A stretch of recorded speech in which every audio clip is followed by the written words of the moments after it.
Hi guys, my name is Miss Dyer and I'm going to be your anatomy and physiology teacher this year for BAVEL. I've been teaching over 20 years, 2 of those at the middle school level and the rest of those at the high school level. I teach anatomy and physiology with BAVEL as well as at Monroe County High School. I also teach dual credit anatomy and physiology at Monroe County High School. And of course, you guys probably know that means that the students who take that class get college credit for it. I actually have been getting to do something kind of exciting the last few summers. I've gotten to go to the medical school at University of Alabama and do some training to teach the dual credit anatomy and physiology, and I've actually gotten to dissect a cadaver. And even though that sounds kind of weird, it actually has been a really good experience for me, and it's going to help me to better teach the anatomy and physiology to you guys as well as my students at Monroe County High School. I just wanted to give you guys a little bit of information. First of all, the best way to reach me is by email. Since I do teach full-time at Monroe County High School, I can't check my phone whenever I want to, but I do check my email quite frequently. So if you're needing to get a hold of me during the day, then just please be sure to email me, and I'll see that quicker than I would a text. You'll just have to give me a little while to get back to you, depending on how busy I am that day. It could be the afternoon or even sometime after 5 that evening, but I will get back to you within 24 hours. So if you don't hear from me right away, don't worry, I will get back with you. When you get ready to schedule a DBA or an appointment for tutoring, if you're needing extra help, you can use my appointment scheduler. The website for that, as well as all of my contact information, is on the previous slide on this PowerPoint, as well as on the last slide of this PowerPoint. When you go to my appointment scheduler, you will see that you cannot schedule an appointment more than a week ahead of time. Just wanted to let you know that up front. I had some issues in the past with students scheduling appointments way far out and then not putting them on their calendar and forgetting about them. And that wastes appointment times that other students could have used. It also now would cause you to lose points on your DBA grade if you schedule an appointment and then don't keep it. So when you get on there, you'll see that appointments will only show for the next week. Also, the appointment scheduler will not let you schedule appointments at the last minute. It will not let you schedule an appointment less than 24 hours ahead of time. So again, you do have to schedule your appointment at least one day in advance, but you can't schedule it any more than 1 week in advance.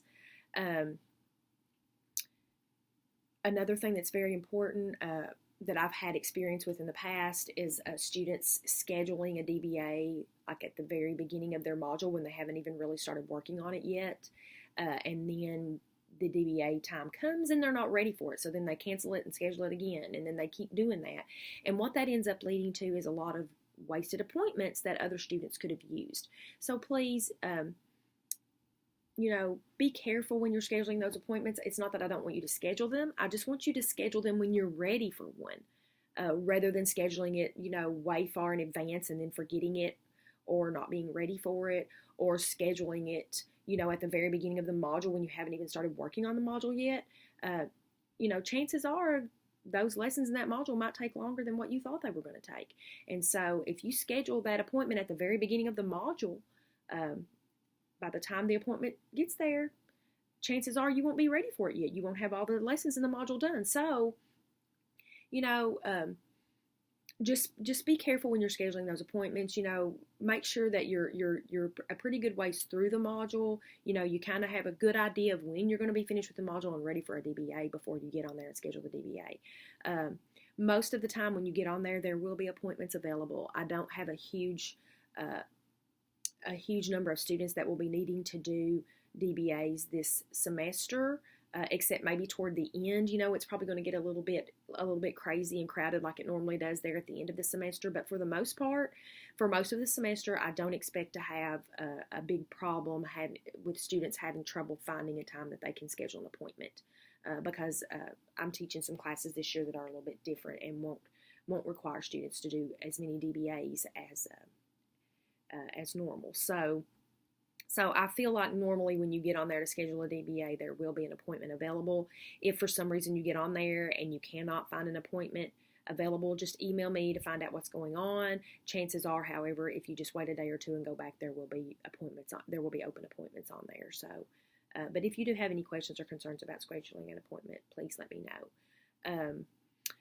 Other things, I do look at the activity log so that I can see, when you're getting on your classes, your lessons, and how long you're spending on them. So please, take some of the advice that I have suggested in this PowerPoint, and spend a good amount of time reading through the lessons, writing notes before you attempt to do the assignment. If you find that you're not doing well on the assignments, it's probably because you're not spending enough time in the lesson reading the material and studying the material. So,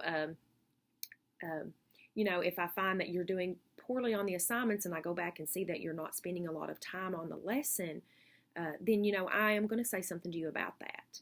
And at the beginning, I don't care a bit to let you have a retry if you don't do well. But if you continue to do poorly on lessons and I see that you're not, or on your assignments, and I see that you're not spending much time in the lesson studying the content, then, it may come to a point where I may say, I'm not going to reset that because, I've told you need to spend time reading the lesson and studying the content before you take the assignment.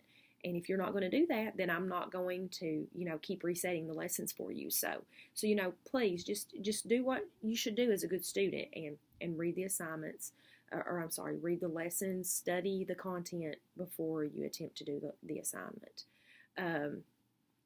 Also, I just want to remind you real quick about academic integrity. It is a huge deal. You can't let someone else do your work and then try to turn it in as yours. You can't look up answers to questions on the internet and copy and paste those into your assignment and then turn those in and expect to get credit for work that you didn't do. So please be careful about that. If you are struggling, you're needing help, then I am here. Send me a text message, send me an email, schedule an appointment on my appointment scheduler. I'll be happy to answer questions that you have. But please don't violate the academic integrity policy. Don't cheat. Don't plagiarize, because you do know there are some serious consequences for that. And I want you to know that I'm here and I'm willing to help you however you need help, so that you don't feel like you have to go to that point to cheating or plagiarizing, because there are some serious consequences for that, up to getting kicked out of the BAVEL program, and we surely don't want that to happen. I don't want that to happen to anyone. So please just don't cheat. Please let me know if you're having issues, and I'll be more than happy to help you with whatever questions that you have. I'm really looking forward to working with you this year. I hope you find this class as interesting as I do, and I know you're going to learn a lot. So I'll be talking to you soon. See you later.